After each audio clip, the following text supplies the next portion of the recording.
Hello, and welcome to the Growth Mindset Podcast, your weekly dose of inspiration and exploration.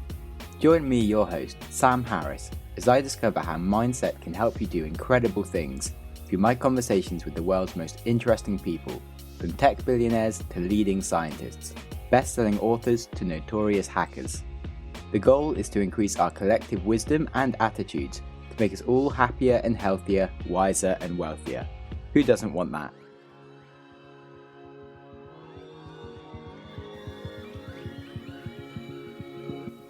Today I'm interviewing Aubrey de Grey. He is the person in life extension and how humans might get to living for multiple centuries. And he's basically the leading researcher. His TED Talks have been listened to more than anyone else's, and he's doing some really cool stuff with his Sense Foundation, and rather honored to have him on the podcast and talk about life extension and how he's doing his things. And we talk a little bit about science and biology and stuff, and so we go a bit technical. It broadly all makes sense, and what a life is and why you might want it to be longer and all these things, and it's very interesting.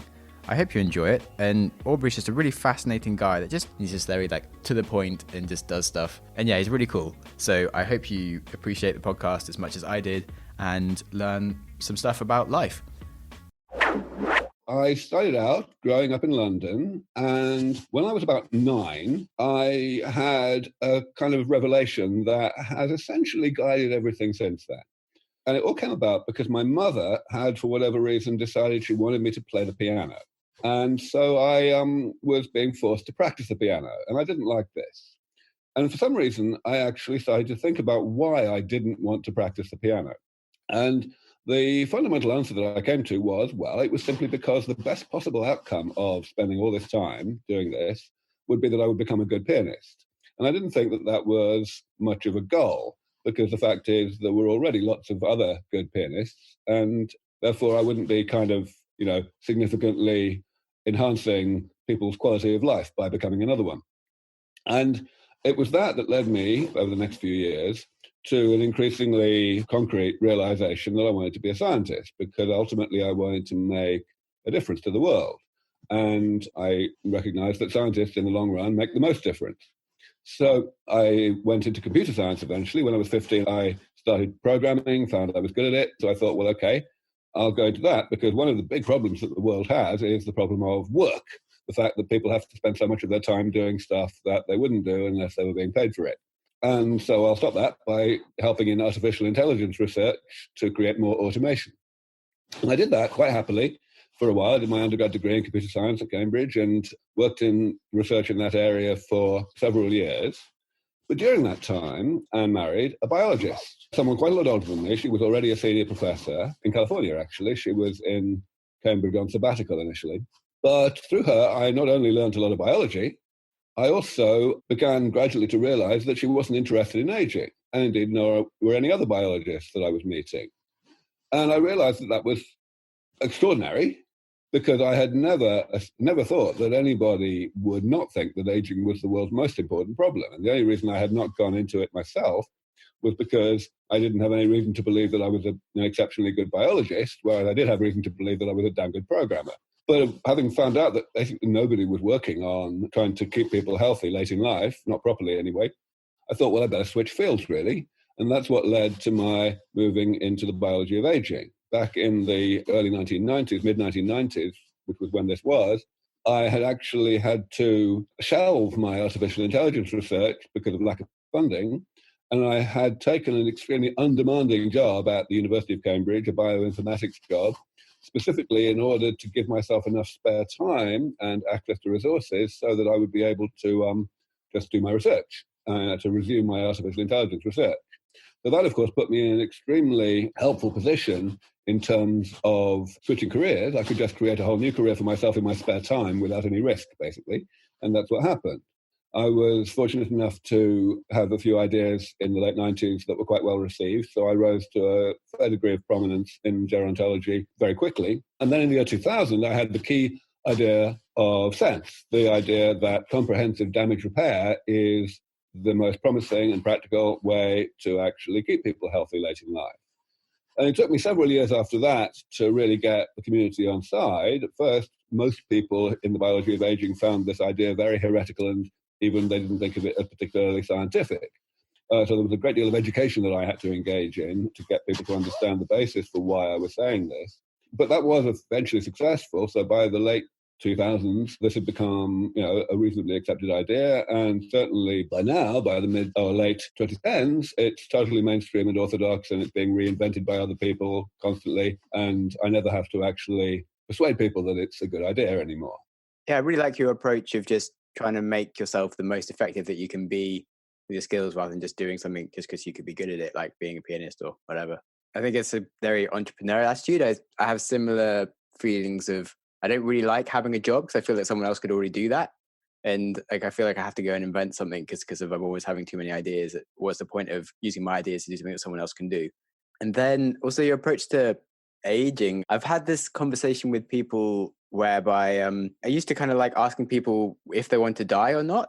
And then so many people would say yes. And it was just, I could never like kind of understand why people would do that. Because it's like, tomorrow, do you want to be able to not walk up the stairs? No. You want to be able to walk up the stairs and things like that. And it just seems so fundamentally short-sighted to think that in like 30 years time, you'll want to be able to like need someone to help you go to the toilet and these kind of things and the whole aging thing. So I've always loved your work because it's so in touch with like just sensible thinking about it. Well, thank you. I mean, it was always obvious to me, but you're quite right. It's something that's not obvious to most people, even now. And a lot of what I had to learn over the years, as I became quite high profile and started doing a lot of public speaking, a lot of interviews and so on, was how to find the right pressure points, the right language to get through this irrationality. And of course, the very first thing to emphasize there is that it's always got to be about health, because people really are very unsure whether they want to live a long time. In order to form an opinion about how long you want to live, you have to make a vast number of assumptions about what your life is going to be like in the distant future, which is, of course, completely impossible. So, I believe it's completely crazy to have an opinion at all, positive or negative, about how long one wants to live. But it's a very different matter to have an opinion about whether one expects ever to want to get sick. And so if this is all about simply healthcare, and if one recognizes that longevity is simply a side effect of not getting sick, then the argument becomes a great deal easier to make. And that's why I emphasize that so much. Yeah, good philosophy is, and it is kind of hard trying to work out what people will respond to or not. And especially when you've got like something that seems very logical. Same as like the whole issue with when we first developed like genetic engineering, like for plants, and like the whole EU just banned it. And you're like, oh, but it would like massively improve the world and and all these things that could have been good, but it just sort of got branded as like this terrible thing.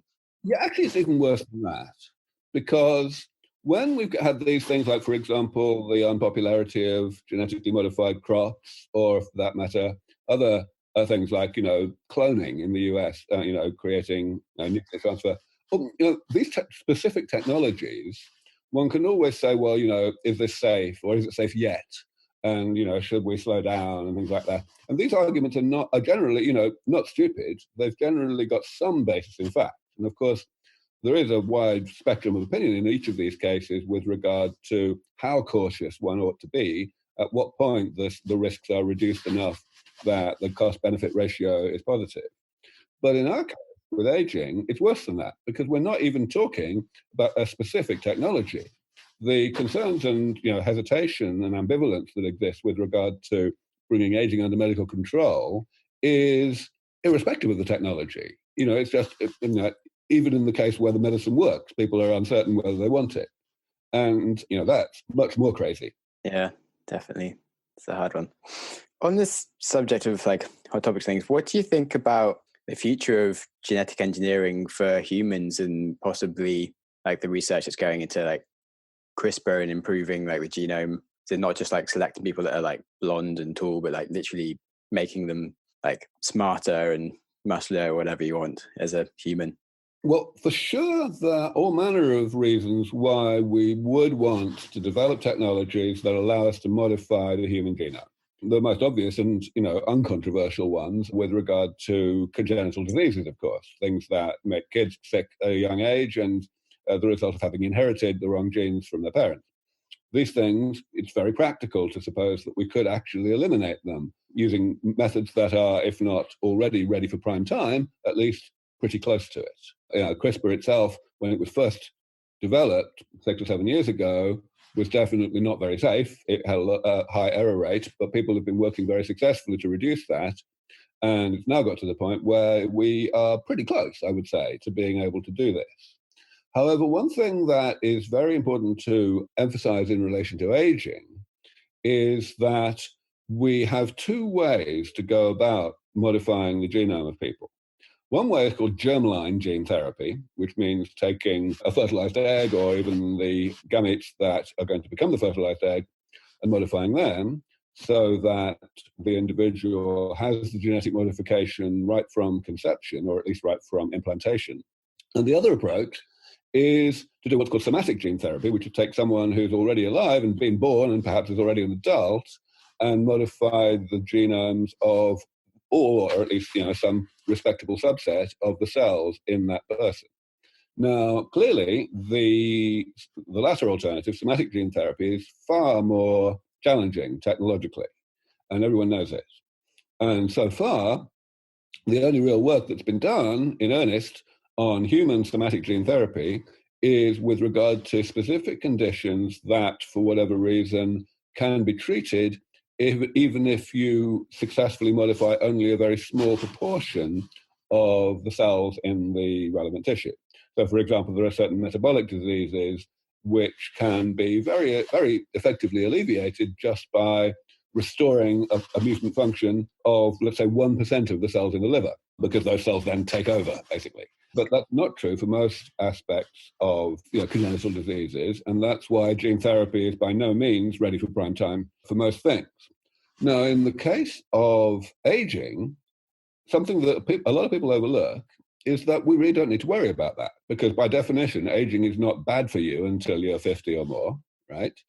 And so even though somatic gene therapy is ridiculously more challenging, very much more challenging technically than germline gene therapy, nevertheless, we've got 50 more years for a given individual, right, to benefit from additional advances, not only in terms of how successfully we can do somatic gene therapy, but also in terms of what genetic modification we would actually seek to bring about, whether insertion of a new gene or whatever. So I believe that germline gene therapy is very unlikely ever to have any real justification in relation to alleviating aging, the health problems of late life. Interesting. So yeah, when I was studying my degree, I did a degree in biology. I thought somatic gene therapy was kind of coming around the corner. Like they've been talking about potentially being able to use it in cystic fibrosis, and like studies in mice where they've had like colorblind ones which they'd restored to color vision using kind of the gene therapy. But I don't know if it's actually really developed that much further in like the last sort of 8 years. It certainly has. Plenty of people are working on it because they know that the ultimate reward, if once we can get it working well enough, is enormous. And yeah, I mean, progress is being made, slow but steady, and I'm sure that will continue. But of course, the issue here is, as always, that doing something in mice, people aren't too worried if 10% of the mice die as a result of the therapy. Whereas if that happens, then you're in a bit of trouble. Mice die in experiments all the time, and nobody really cares. Whereas in the late 1990s, and this is specifically about gene therapy, there was a clinical trial coordinated by the University of Pennsylvania, and one teenager, who shouldn't actually really have been in the trial, it was a kind of a mistake, one teenager died from anaphylactic shock as a result of gene therapy that he was given.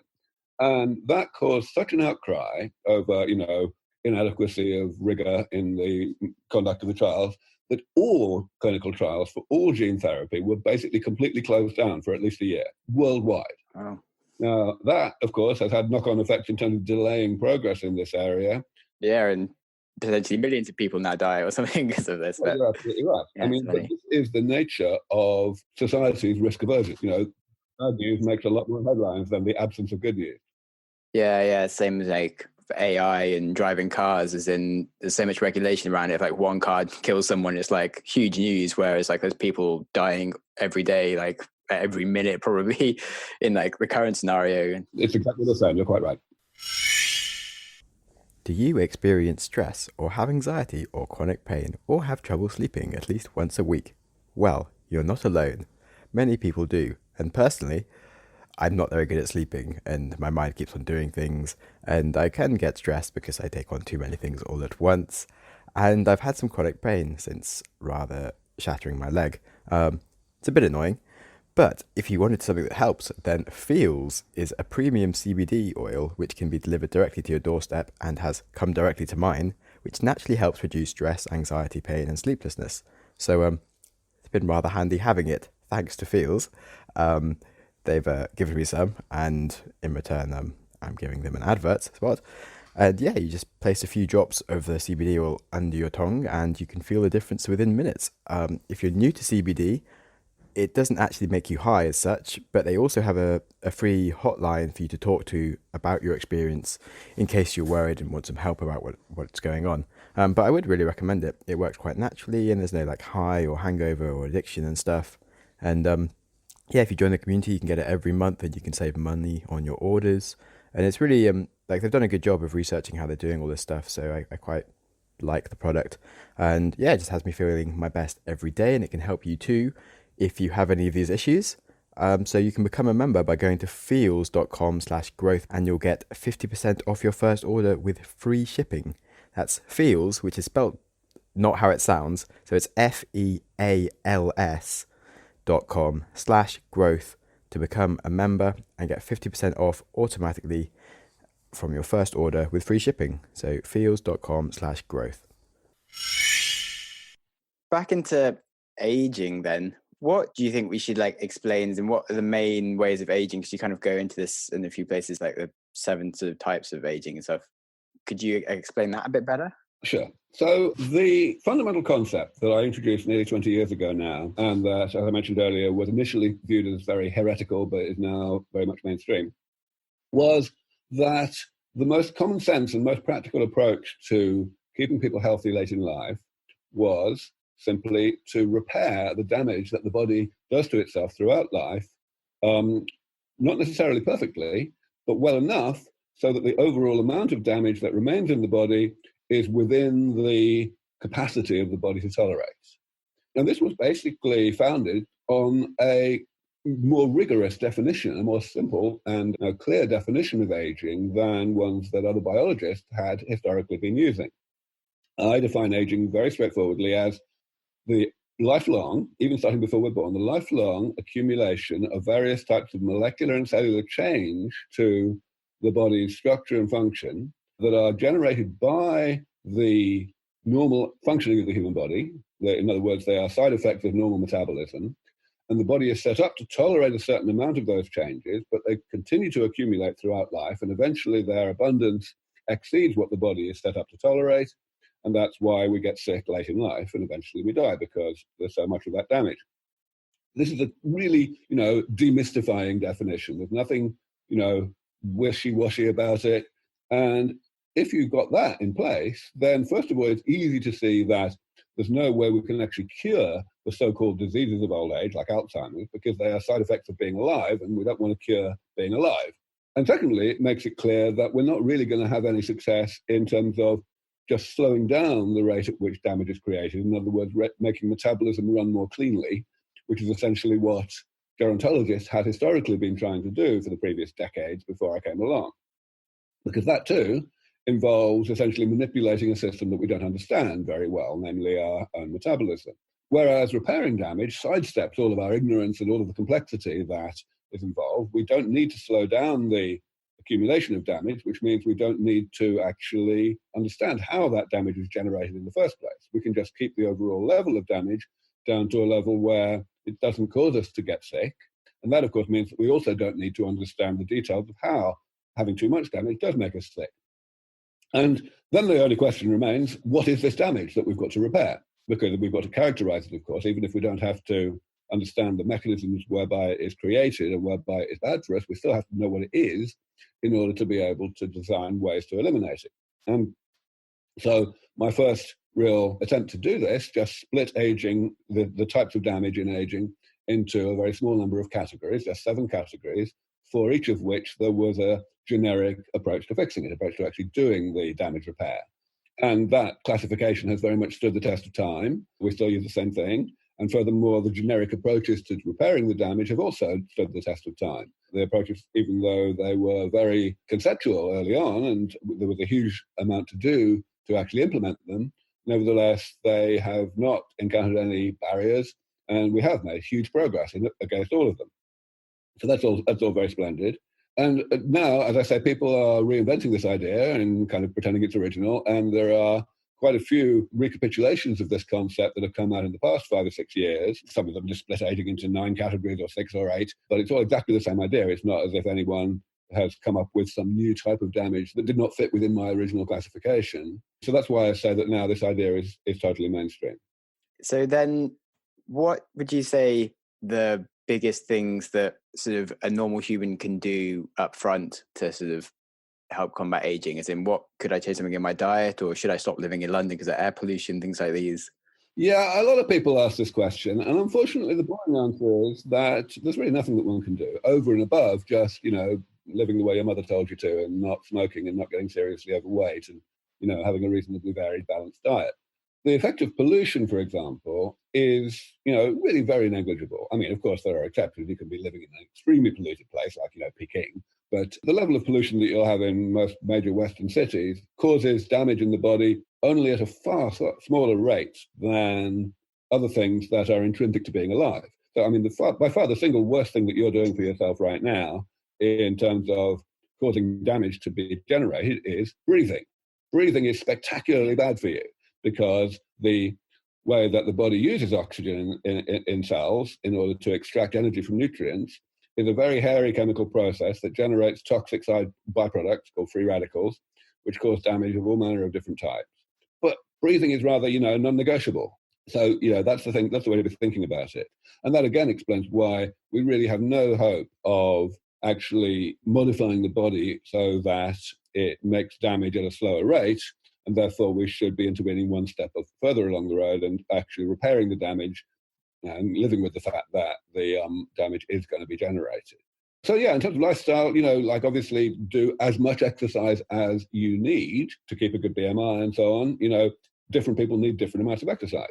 But really, so that means that the way to ask the question is, what can you do, is to ignore the obviously bad things that you can do that can significantly shorten your life, and to ask, well, okay, how much might you be able to lengthen your life, a healthy life, by doing everything absolutely right, relative to just, essentially doing what your mother said, but not really thinking about it beyond that. And the answer is, it's negligible. It's absolutely tiny, if anything, how much difference you can make that way. Yeah. To the real answer to the question, what can you do? And the real answer arises not only from looking at how long you're going to be able to extend your life, but also whether you can make any difference to how soon therapies will come along that will be more effective than anything that exists today. And of course, people have got ways to influence that. Doing one of them right now, you're putting me on air and getting me to explain those things to people, and that will, cumulatively, the reason I do so much media, that cumulatively raises people's awareness of this and their understanding that this research has some chance of actually succeeding in the foreseeable future. And as such, it raises people's enthusiasm for actually spending money to make it happen sooner rather than later. Whether it's donating to Sense Research Foundation, whether it's advocating for public spending to happen, whether it's investing in a startup company that's in this space, all those things. That's cool. Yeah, I really like the concept of, if you can keep yourself alive at the rate that you can keep extending your life, you just sort of can live infinitely, technically speaking. And so, yeah, if we can keep ourselves alive long enough to fund you to do the best work to then keep us alive longer and keep it going, then good times. But on this topic, have you looked much into like fasting protocols and what those do? Because there's been like a lot of evidence that it helps extend your life a bit. Is that like another thing you could do to kind of just buy yourself a bit more time? Yeah, so people obviously are interested in this, and certainly it's a great way to live a fair bit longer if you're a mouse. Yeah. But unfortunately, it's very apparent for a long, long time that the benefit, the magnitude of the benefit that is experienced from any kind of fasting or what are called calorie restriction mimetics, which are drugs that trick the body into thinking it's fasting when it isn't, the benefit that you get for longer-lived species is much less than for shorter-lived species. So little nematode worms that are used in the laboratory and normally live about 3 weeks, you can multiply their longevity by a factor of about 5 by just starving them in just the right way at the right time of their life cycle. But you won't get 5 for mice. You'll only get like 1.5, a factor of 50% additional lifespan. Now, that's still plenty. But of course, the same thing applies as you go up the chain. So, for example, there was an experiment done about 20 years ago on Labradors that normally live maybe 10 or 11 years, and they only got a 10% increase in lifespan. And then there were a couple of very, very long and expensive experiments done on monkeys that reported a few years ago, and they got, a few percent if you're lucky. So it's not looking very promising. However, I will say that doesn't mean that I'm not in favor of such measures. I think that they do have definite health benefits, especially for those people who are not living an ideal lifestyle in the first place. People who just really like going to McDonald's. This may actually considerably help. And, so anything that prevents premature ill health is obviously beneficial. And I think, therefore, this research is very valuable. Okay, cool. But it's not so much the type of research that you're focusing on for like major longevity in terms of repairing things as it's going along. That's right. It's not the Holy Grail. Okay. But it might help you like a tiny bit to get there and wouldn't really hurt to get involved in. Right. Okay. Then I love how you've then actually been able to take what you're interested in and then turn it into a functioning business and like have sense going on. So how did you actually approach making that happen? So basically what I did was I was kind of reasonably active online, even in the 90s, before I had the key idea of Sense.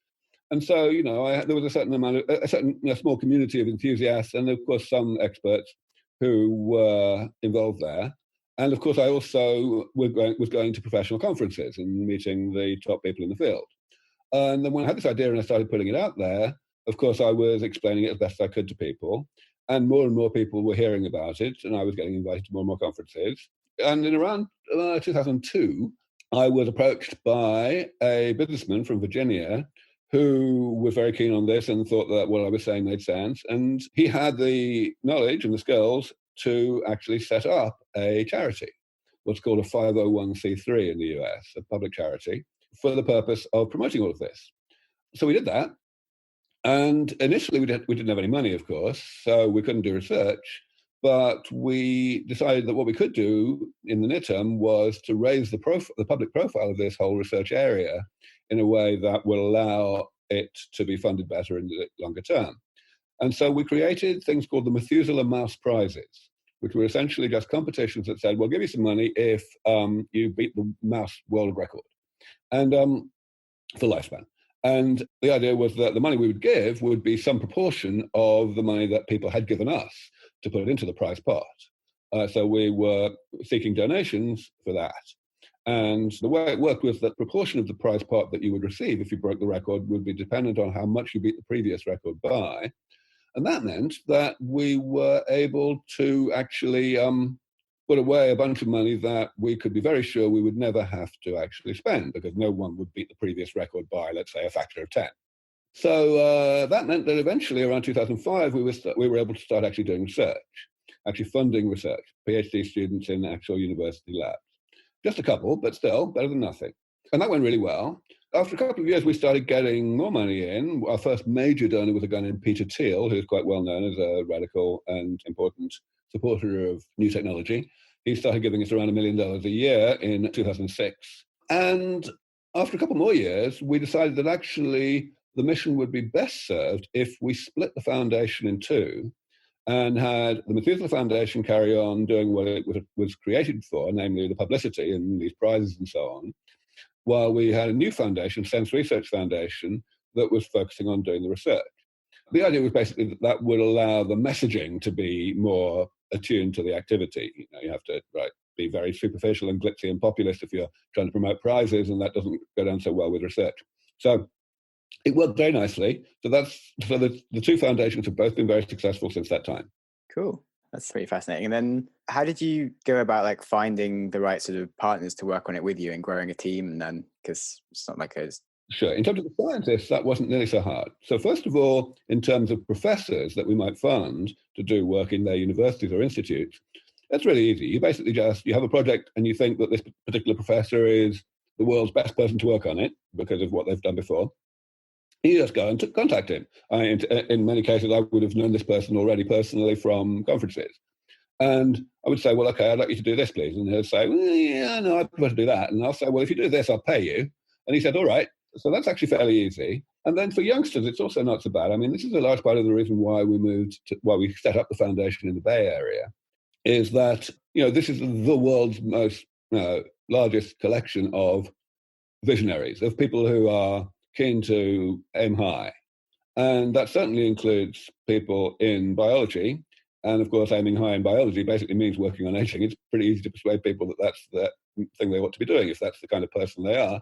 So we, again, found it pretty easy to attract very, very talented youngsters into all of this. In fact, early on, we would never even put out job applications. We basically just have people come to us and say, listen, I'd really want to work for you. And we would get really, really good people that way. Nice. Oh, those fans. I guess it's the whole theory of if you're working on something that's really interesting and important, it's not such a problem to get people to come and work for you and like see your vision. If you've got like a really clear vision, like people want to get behind it, and that's sort of the hard part done. That's right, especially with this particular one. People who have that kind of mentality tend to understand the logic that you and I understand about the importance of aging and the way to go about it far more quickly than most people do. Well, hopefully everyone listening to the podcast will get it. And one thing actually I was thinking about, I was trying to get David Attenborough on the podcast, which is pretty ambitious, but I was going to a thing with him anyway. So I was like, oh, well, I'll send him a letter anyway. But I was looking at his age and I realized that between us, we're like 120 collectively. And I was like, holy crap, that's a lot of years. And like 4/5 of that is him. And like, I'm like literally a quarter of his age, which means that it's like me talking to an 8-year-old right now, which is ridiculous. And that I have so much more experience than an 8-year-old, but he must have like fathomably huge more experience than me as a 28-year-old. And was like, wow. So an old person actually must be so much massively smarter and like must have so many like mental models and thoughts and just so much wisdom that I haven't even conceived of. And so being able to keep someone like David Attenborough alive for like another 50, 100 years is actually hugely important. And ending things like aging is actually a lot more important than I realized, as well as just the fact that I don't really want to die. Well, that's completely correct. And of course, you're really understating the thing because, number one, people in their 90s or 80s are not as able to make use of the wisdom that they've accumulated over the years because their brains are gradually going downhill. Of course, some people faster than others. But secondly, even the people who have actually not achieved anything particularly notable in their lives so far, that's just because they didn't get lucky, in terms of having the right education or being in the place at the right time. And there's no reason why people like that should not be the next David Attenborough, even if they only start to try to get into that field late in life, just as long as they stay both mentally and physically youthful thereafter. Yeah, there's two really cool points. Because we're used to the perception of old people being a bit like dumb and not that good and forgetful. And that's just because if we haven't solved the thing, so that they have like so much more potential that's sort of being covered by the process of aging, which is the stupid thing.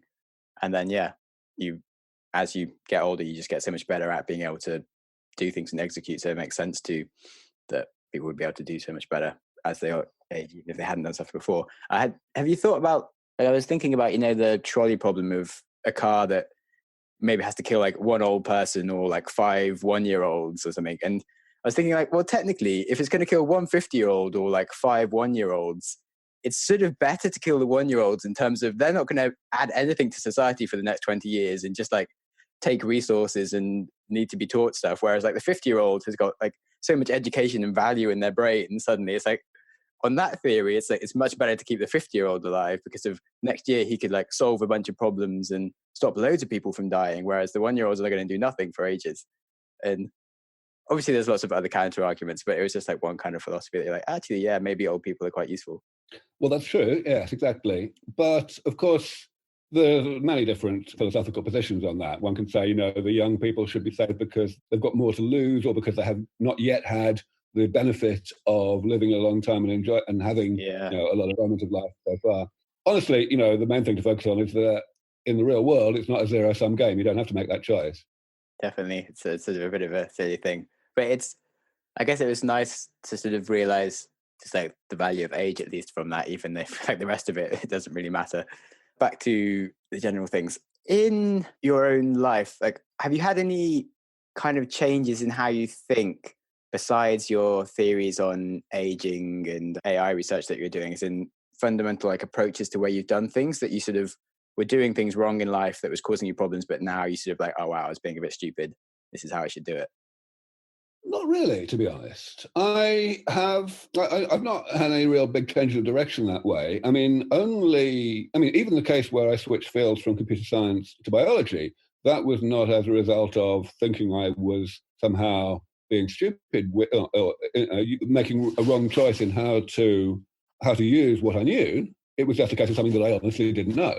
So the only thing that I could say was stupid was that I had, until my late 20s, just not bothered to do the experiment of asking people whether they thought that aging was the world's most important problem. And therefore, I didn't find out until I accidentally found out that actually hardly anybody did think that way. And therefore, I had essentially made the wrong choice early on in choosing a career. However, even that is, questionable, because I definitely benefited a lot in the early days of my biology career from having learnt my research skills in a completely different field. And this is by no means unusual. It's quite clear that when people switch fields, they very often do really good things in their new field because they've got the skill set to work on really hard problems, which is a very transferable skill, but they're not encumbered by the conventional wisdom that everybody else in the field has. Yeah, definitely. Or you can bring something to the field that makes it take off. So if you've done a career in business and then you go into science, you can actually like turn that into a business and make it happen more than if you just do some research kind of thing. Good. Yeah, there's lots of bringing different skills together.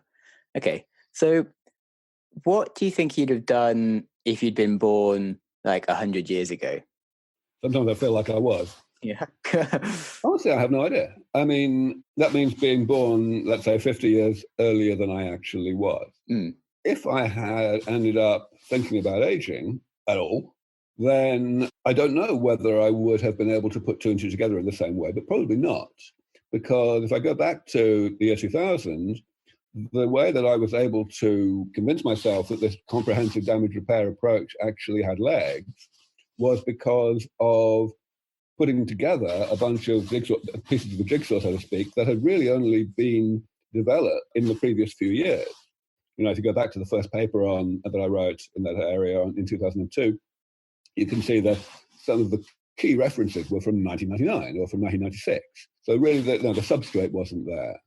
I guess it's the same with artificial intelligence. I mean, the term artificial intelligence was first coined in the 1950s, but actually figuring out how to research it was essentially nobody had the faintest idea what to do. Yeah, because it's definitely that completely different time in terms of computers and things. I mean, I cannot overstate the importance of being in the right place at the right time. Yeah. I've become, obviously, a person in this particular field, but, I'm certainly not taking credit for that in the sense of it being because I'm exceptionally smart or exceptionally charismatic or anything, or exceptionally determined. I mean, I'm fairly all of those things, but really the biggest contributor, the biggest component of it is I was fantastically lucky to be, to have the right skills and meet the right people at the right time. Yeah. There's a combination of luck and, having all the skills and being able to execute on the luck that life has just put in front of you kind of thing. Mm-hmm. But it's a humble opinion to realize that it's not entirely because you're amazing, although you are pretty amazing in my own personal opinion. So yes, anyway, what do you think is going to be the biggest change in like 10 years time in the future? You mean in this field? Yeah, in the more aging field. What do you think is going to be coming soon? Yeah, I think within the next 10 years, with pretty high probability, like I'm going to say 80%, we will have reached the threshold of research that I historically have called robust mouse rejuvenation. In other words, we will very probably be able to take a bunch of mice that are already middle-aged before we've done anything to them at all, genetic or dietary or pharmacological or anything, and then we'll be able to throw a whole bunch of therapies at them and double or maybe even treble their remaining lifespan. So a typical mouse, long-lived strain, would live maybe 2.5 years. We would take these mice at the age of, let's say, 1.5 and get them to live on average to 3.5 or 4 instead of only 2.5. Cool. I believe that is a very, very important milestone to be looking at, because what it's going to do is it's going to be enough to persuade my colleagues, my senior research colleagues, to actually publicly say, yeah, we're getting there. It's only a matter of time before we can actually bring aging under comprehensive medical control. You see, at the moment, we still have the same problem in terms of public perception and public statements that we had when I got going. Namely, that out of the entire universe of senior influential experts in this area, which is a small number of people, like a dozen, people who actually know their stuff and also are willing to actually go on camera a lot, right? Out of those people, I am the only one who has managed to become prominent in this field without having to effectively sell my soul to peer review. In other words, having to get into a position where the bulk of my research depends on getting grant applications funded by the government. When you're in that position, the very, very most important thing you have to do is avoid giving your colleagues reasons not to fund you. And your colleagues are really looking for reasons not to fund you because they've only got like 10% as much money as they would need to fund everybody who's asking for it. So they're looking for reasons to say no. And if they can accuse you of being in the habit of saying irresponsible things on camera, then you won't get your money. So all of my senior colleagues are very, very, very cautious in what they say to the general public. I'm the only one who doesn't need to be. But eventually, when we get to this point of robust mass rejuvenation, that won't be such a problem. It will become so idiotic to say, yeah, we still don't have a clue, when it's demonstrated that we're doing that much in mice. It will become so idiotic that people will be willing to go out and actually say, yeah, we're getting there. Cool. Sounds like a really exciting turning point if we reach it. It is. So would you say that's kind of like the thing you're most excited for, like the sort of the goal you're really working towards at the moment? Yes, that is the goal. In fact, it's the goal I've always been working towards. I believe that at the end of the day, this problem of aging will not be solved by one person or one organization. It will be a collective effort because it's a divide and conquer approach, let's face it, developing good ways to get rid of all these types of damage. And that will happen fastest when we have a wide variety of people, dedicated and skilled people working on it. So my goal is, and has always been, to grow this movement to a sufficient point that I become unnecessary, that there are people in the movement, in the field, who are better than me at each of the things that I'm good at. And then I will retreat into glorious obscurity and you'll never find my email address. And, hopefully my job will have been done. Nice. So you'll won't retire peacefully because you won't need to retire because you'll be able to live forever and just go take on an entirely new thing, hypothetically. That's right. Or maybe I'll just have a vacation for a little while. Yeah. So, what do you like on work-life balance? And do you say you maybe work a little bit too much? Well, you see, for someone like myself who is really fulfilled by their work, there's not really any such thing as work. When I talk about the problem of work and the reason why I worked in artificial intelligence research originally, the way I describe work is stuff that you spend a lot of your time doing, but you wouldn't unless you were being paid for it. And in my case, that's not the situation. I essentially don't have a job already. Yeah, nice. So you're running around having fun, basically. Yeah, and not getting enough sleep, it must be said, but that's not good for aging, apparently. But I figure I'm hastening the defeat of aging by a larger amount. Yeah. So it's worth taking a few planes if you're like massively reducing the amount of carbon being released, kind of thing, because you're doing something useful. Yeah, indeed. But it's a bit of a sacrifice on your part because it's just your own personal age, whereas you're kind of helping everyone's. I suppose, but it doesn't feel that way. Yeah, well, thank you very much. So, okay, last two things then. What is the kindest thing that someone's ever done for you? That's a hard one, actually. People do kind things to me all the time, One of the things that makes my life easier is that complete strangers come up to me in the street and, say they're really keen on my work and they think it's really important and all that.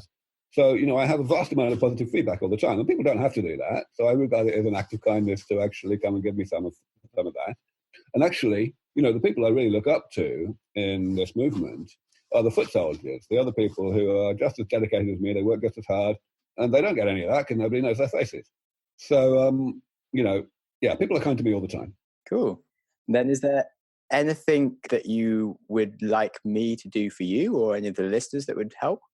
Well, sure. I mean, the first thing, obviously, is to ensure that everybody has a link to our website, which is a very comprehensive account of what we do and indeed what other people do, latest views and so on.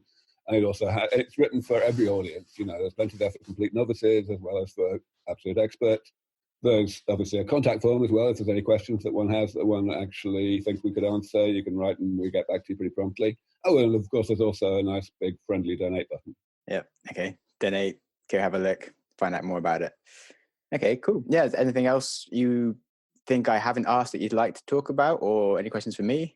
Not really. No, you've. I mean, I think what you've covered here is you've covered enough about the science so that we've been able to see that this is a realistic prospect in the foreseeable future, and also enough about the social context to understand why the concerns that people have are irrational, and indeed perhaps why they persist despite being irrational. Essentially, for me, it's all about just people's fear of getting their hopes up and knowing that people have been wrong about the defeat of aging right through the history of civilization, and maybe they don't want to really believe it until they see it. Definitely. Okay, cool.